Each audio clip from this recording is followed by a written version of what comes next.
I guess you can tell by the earlier comments, I am just absolutely thrilled to be here today. And not only because this particular forum, this summit, we get a chance to talk about jobs for people in Newfoundland and Labrador, but also because we get a chance to talk about how we support better health outcomes, how we talk about the availability of quality of food for Newfoundlanders and Labradorians. But also today will give us an opportunity to dispel some of the many myths that's been around the agricultural industry for many years. And first and foremost, I want to say this. We need to dispel once and for all that this industry has a profound impact on jobs in Newfoundland and Labrador. It has a profound impact on the prosperity of our residents. I also want to say that we have some of the most innovative, globally competitive operators in Newfoundland and Labrador who want to shape the future of your industry in our province. A few examples of those individuals. I have not seen this guy in a sports coat or suit for a long time, but Ian Richardson, I even have struggled with pronouncing his name because I usually know him as Moose, who is from Cormac in large scale farm, of course, but you know, Ian's someone that I've known a while since he came here from PEI. He's someone who's had a tremendous influence on the dairy industry, both internationally and is diversifying his own farm. And just to see that you could use the barley that's grown in Cormac on Ian's farm there to support a microbrewery, I'm not surprised. I'm not so sure how this barley is paid for. I'm sure there could be some beer that gets part of the transfer and all that, but it really goes to show and demonstrate our innovation and how, you know, where we can take the agriculture industry on our farm in Newfoundland and Labrador, and Ian is a prime example of that.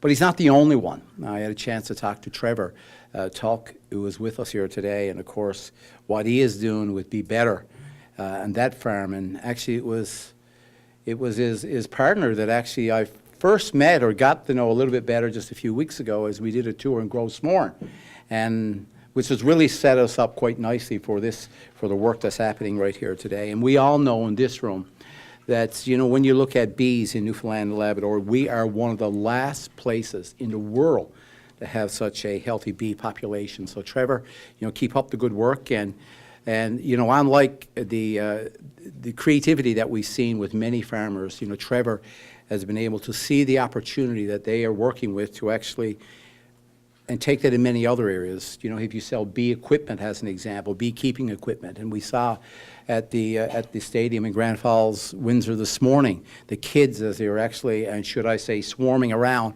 looking at what Trevor was actually explaining to them, but not just to stop there to sell equipment, but yet to use the honey and put that with cranberry to produce a very unique and very successful, you know, beverage. So these are the kinds of examples.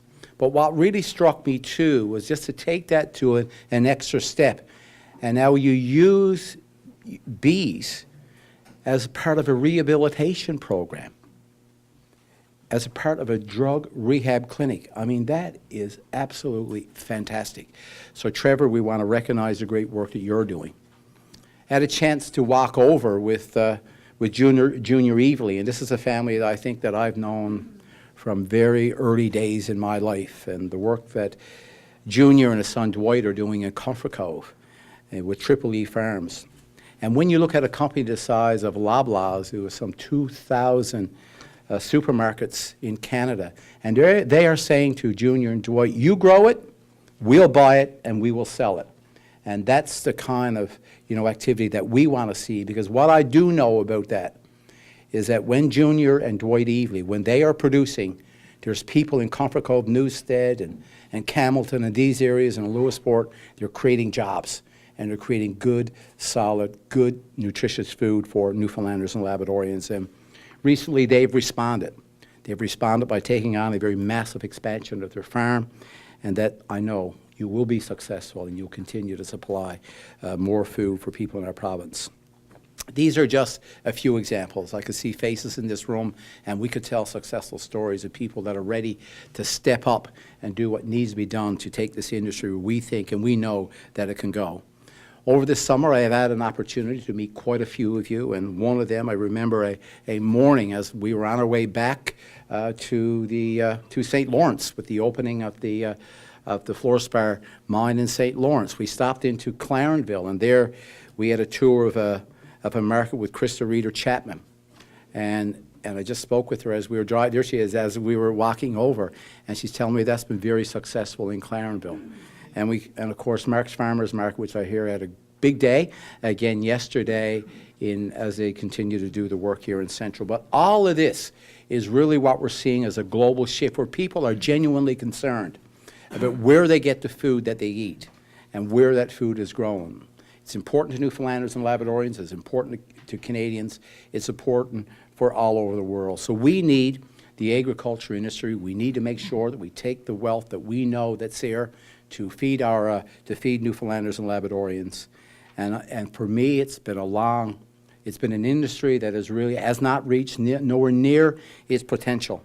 So it helps us as we diversify our economy in Newfoundland and Labrador. It helps us create food self-sufficiency and improve the quality of food that we have and that's consumed by our residents. It is the reason, it's the very reason that we made it a priority in our election platform in 2015, and it is a reason why it's a significant pillar in our way forward, which is our vision for sustainability and growth in Newfoundland and Labrador. So, ladies and gentlemen, we have partnered closely with the industry, and so I'm pleased today to be able to announce that we will be launching some 43 actions which will help us achieve 2 goals. So 43 actions achieving 2 goals: economic diversification and food self-sufficiency and the quality of food production. So as a starting point, we will double the province's food self-sufficiency from where it is currently at 10% to 20%. And so I'm pleased that my right today at the table here to have Joya Montevecchia, as Judith has already mentioned. And Joya is with us today from Food First NL, and they've been a key and a critical part in getting us where we are today to develop the actions that we will be presenting and sharing with you. So I thank you very much for the work that you've done and will continue to do in supporting this industry. The second objective, which will be to double the number of people that is directly employed with the agriculture industry by creating additional 500 jobs, person years of employment in your industry. And we have many, many reasons to feel confident that in setting those ambitious goals. So these are goals that I know we're going to set. We set specific targets. We hold ourselves accountable. But I can assure you, with the positivity and the energy that we're seeing in this room, I'm fully expecting that we will not only achieve those goals, but we will go beyond those goals. When you look at setting goals and setting objectives of where you want to be in business, for me it's always been one of the key things you do is carve out what's a natural asset for you. And we have many of those within our province. As an example, we call them partridge berries. Many people in the world hasn't caught on yet. They're still calling them lingonberries. But we know now that in this province that we can produce larger quantities of berries, which is more important because the world is now recognizing partridge berries. And they're calling them a superfood. And we have known this for years, but we know that we are positioned and having those as a natural asset for us. The ability to raise lambs, and now they're calling them, we produce superior lambs simply because they are raised in saltwater environments. So again, this is something that is natural to us. Another natural advantage would be that we use less pesticides. So therefore, the world is looking for areas where you can actually grow products organically. And so this is important when it comes to traceability and so on. And I've already mentioned the work that Trevor is doing with his bee population. What is unique to our province as well is that we are the only province right now that is actually developing new farmland. So Newfoundland and Labrador are the only province in Canada to be developing new farmland.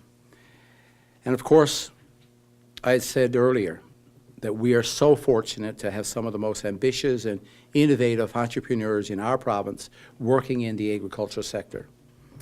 And so that brings me, I guess, to what is the second myth that we need to dispel.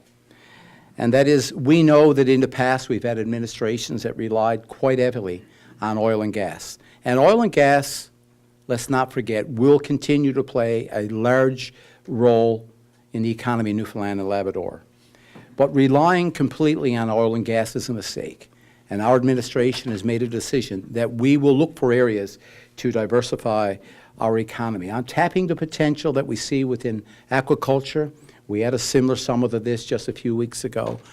The technology sector, you'll see those things. We'll see a similar summit in the near future. But today, we realize that there is significant untapped potential within the agricultural industry, and that is why you're gathered here today. We know that this diversification will not happen overnight. This will take work.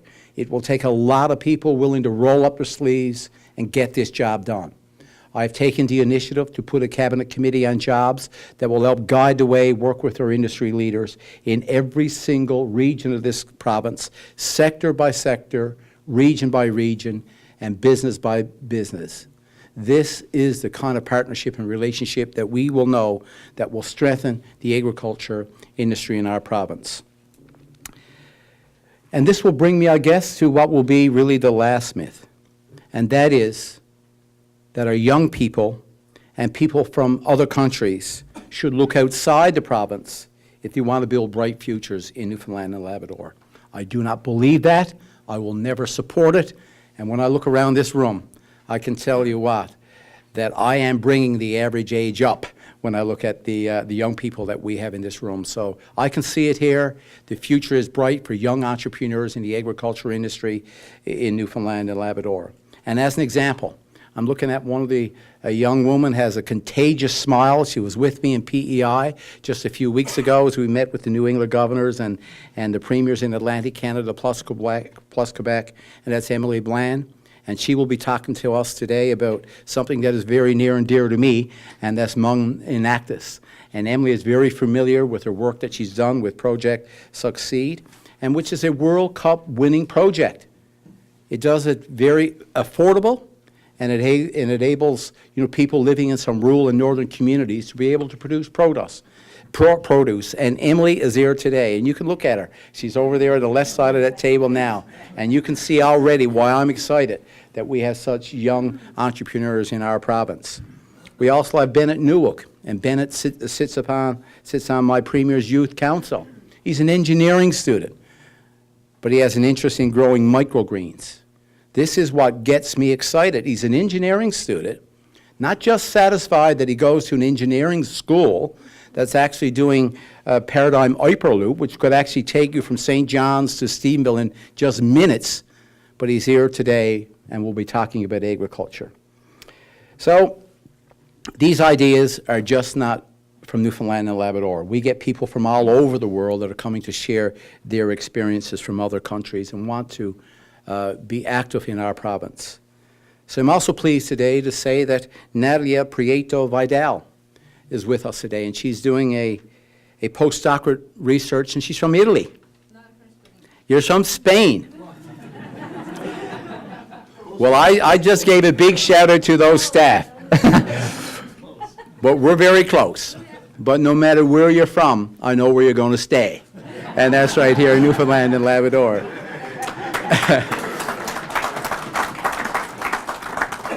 And she is pursuing a postdoctorate degree at the Memorial University at the Grenville campus. And I think, again, that's one of the most underutilized resources that we have in the agriculture industry of our province. So welcome, and you're going to speak to us today about blueberries, I understand. And now you take the different strains of blueberries to determine which are the ideal features for health benefits and yields and so on. So welcome, and we look forward to hearing your remarks today. But today we are gathered simply because we want to make sure that working with these partnerships that we have in the room, that we look for the opportunities, we put in place the actions with the resources that we have, and to create benefits for Newfoundlanders and Labradorians. So I'm looking forward to this session, look forward to the discussion, meeting, as I said, exploring the opportunity with the resources, putting that into action. So ladies and gentlemen, let's have a great day. Looking forward to the discussion. and I'm sure that we will leave here today empowered to set the path for the future of Newfoundland and Labrador and its agriculture industry. So thank you very much.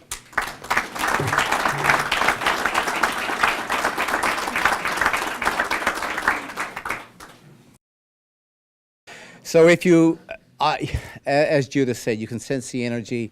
You know, if you feel that the future of our province is not in good hands, you try and tell that to those young people at this table to the left. I mean, you can just sense the energy when it came from their remarks today. And I've been listening to those people talk for quite some time. I'm very enthused of what I see from the group. And Des, out of time, but not out of place, my friend. You had a great story to tell. It needs to be heard, too, about Labrador, so appreciate your comments. To Scott, who is not here today, I can assure you, Scott is very informed and in touch with every single issue that we're dealing with, as would all the MPs on our issues. So we're working very closely with our federal government, whether it's through Growing Forward or other initiatives that we have in place. So even though Scott's not here, as Judith said, I can assure you he's here in spirit, and he's here in support of what we're doing here today. You know, when you ask yourself a very basic question, as a society, there is a responsibility. If you ask yourself, can you feed yourself? You should be able to say, yes, you can. And the initiatives that we are putting in place today will set the foundation to answer that question into the future. So I'm very pleased to be able to be part of a government that is creating the partnerships that's required. And Trevor, yes, we can learn a lesson from those Bs, that working in cooperation and collaboration, that we will bring the results that everyone in this room that they want to see.